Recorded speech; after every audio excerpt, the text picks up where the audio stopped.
It is a beautiful sunny day here at the farmhouse, and I have some fall activities that I want to do.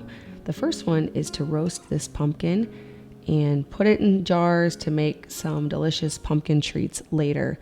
This came from my sister's garden. She lives in town, but she has a huge pumpkin patch, and she gave me one of her pumpkins.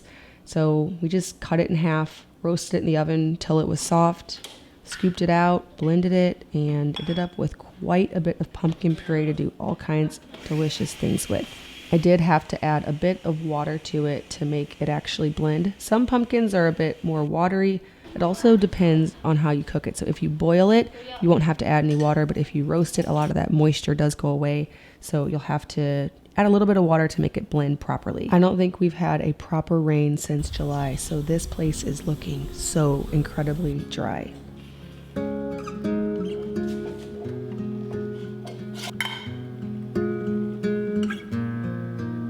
For our family, it's a priority to source food that is natural, organic, from local farms whenever possible, as nutrient dense and in season as we can in order to support our health. As women, so much of what we see about beauty and skincare on the internet and social media revolves around things that we put on our skin and procedures and makeup. Really, beauty comes from within and can depend on so many of those factors, how we treat our body, the nutrients we source for it. I want to say thank you to today's video sponsor, Mary Ruth. Mary Ruth is offering 20% off with my coupon code, which will be down in the description box below. And the Liquid Morning Multivitamin Plus Hair Growth is also currently 20% off. You can stack those two together, get almost 40% off. Mary Ruth makes a liquid morning multivitamin that is designed to do just that, to support health from within and beauty from within. Their new formula also contains Lustriva, which supports hair growth for longer, fuller hair, as well as helps the skin by improving wrinkles and fine lines. Lustriva is clinically shown to improve hair growth and grow thicker, fuller hair in women in as few as 3 weeks. It's also shown to improve skin health and appearance, reduce facial wrinkles and fine lines, and improve skin texture. This liquid multivitamin includes all 8 B vitamins, including 10,000 micrograms of biotin, magnesium biotinate, a unique form of biotin that's 40 times more soluble than D-biotin, as well as folate. Mary Ruth is Clean Label Project certified, which means it's been tested for all contaminants and toxin and has given the highest Clean Label award. It's also quite delicious. They have the peach mango flavor, making it very easy thing to incorporate into my daily routine. Don't forget, Mary Ruth Organic Liquid Morning Multivitamin Plus Hair Growth is already 20% off. Plus, you can use my code in the description box below. Stack those two discounts for almost 40% off this high quality liquid vitamin that you can incorporate into your daily routine. Again, thank you so much, Mary Ruth Organics, for sponsoring today's video. Every year, usually once a year, I like to make this pumpkin-shaped bread. Well, maybe going forward, I don't know how many years. I think I just might have started this last year, but I think it will be a tradition, second annual. And it's really simple. I add some pumpkin and pumpkin spice to a boule recipe and then use string to shape it like a pumpkin. After it bakes, it looks very beautiful.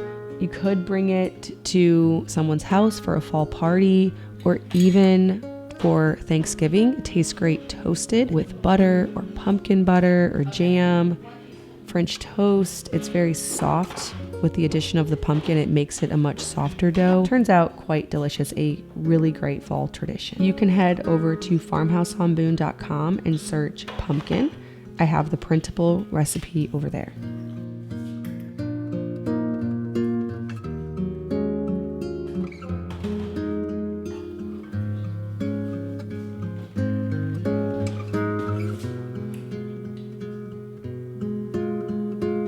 I'll let that sit for a minute before doing stretch and folds, and now I'm going to make another treat that is over on the blog.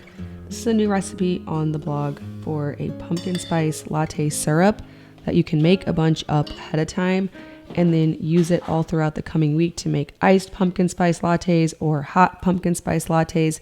First, I'm starting by making my own sweetened condensed milk, which essentially is just milk and sugar cooked together, letting it reduce. So my daughter asked, how do you make that? I'm like, literally the name says it all. You sweeten and condense milk. That's one of those recipes. I add some fresh pumpkin and some pumpkin spice. It makes precisely a pint jar.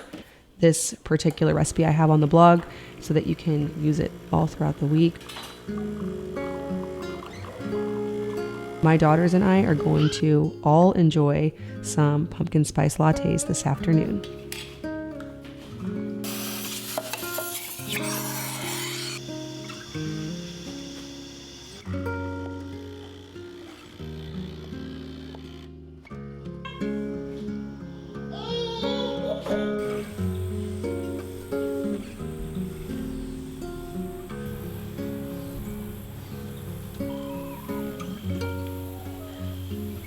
For the sourdough pumpkin bread, I just stretch and fold it throughout the day/evening. I don't really time myself or anything, but when the dough feels nice and developed, I let it sit until the next day when I will shape it and get it in the refrigerator. And then I'll do the shaping of the pumpkin part later. So up until this point, it's exactly like a regular sourdough boule, except for the addition of the pumpkin and the pumpkin spice. If you are brand new to sourdough, I have just about every sourdough recipe possible over on my blog, farmhousehomeboon.com, but then also here on the YouTube channel. You can go back in the archives if you're new and catch up. I try to make sourdough easy, and I've been told by many people that it's been a less complicated way to do sourdough.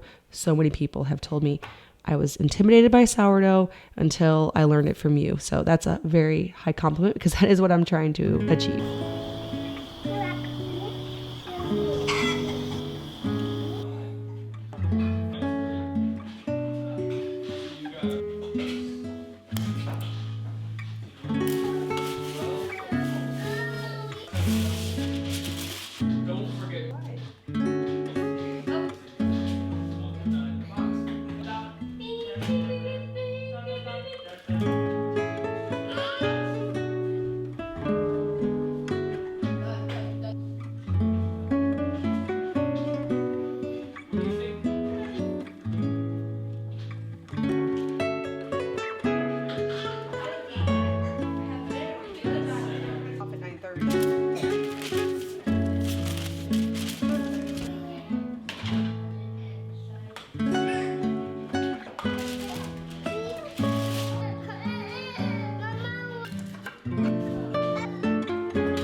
We ended up having ham and sharp cheddar cheese sandwiches. Might seem a little bit weird, but it was actually really good.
I know we've all switched over to pumpkins and dried florals and decor because it is technically fall, but here where I live, the first frost doesn't come until very late October, so we're still in full bloom. And although it's not what you think of typically for the seasonal decor, right now, if you look outside in this current season, you'll see a lot of flowers. So I thought, why not continue to harvest them and make them beautiful and liven up the farmhouse kitchen.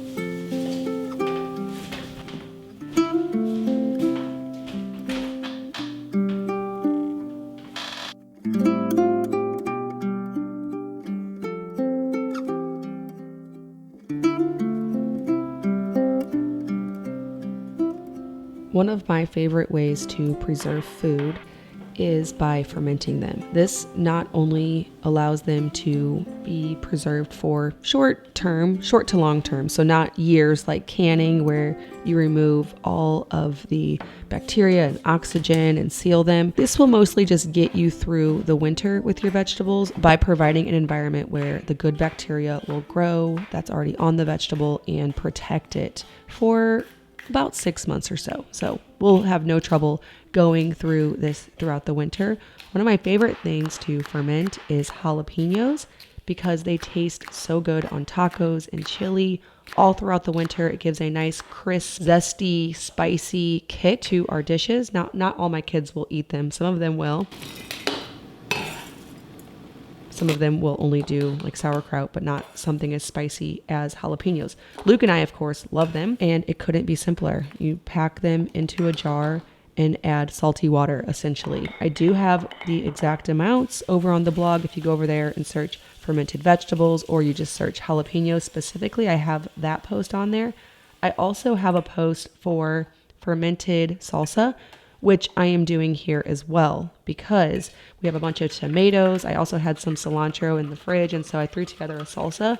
By adding salt to the brine, I am creating an environment where they can ferment and preserve it in our refrigerator for several months, whereas when you open a can of salsa that's been canned, you have a couple weeks usually before it gets moldy. So this is my favorite way to prepare salsa because I can then keep it and we'll have it on tacos. We won't even have it 6 months because we'll run out of it. But in cold storage and properly fermented, it can keep for quite a while. We had onions from our garden, jalapenos, peppers, tomatoes. Seemed like the perfect thing to make for this upcoming season when we don't have fresh vegetables anymore.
After I get these fully submerged below the salty brine with weights and fermenting lids, just quick side note, the fermenting lids let out any gases but don't let oxygen in because oxygen is an enemy of your ferment. You're essentially trying to create an environment where it's salty so the bad bacteria can't grow. The good bacteria that's on the vegetable will naturally grow in that environment, but then also there's no oxygen, so everything needs to be submerged below a brine, which weights will help with that.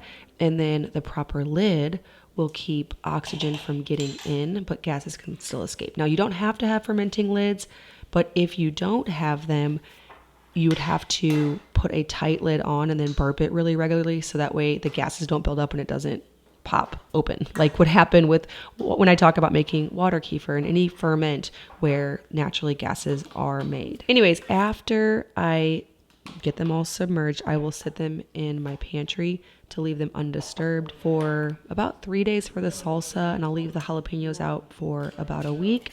Then I'll remove the weights and put on a regular mason jar lid and put them into cold storage.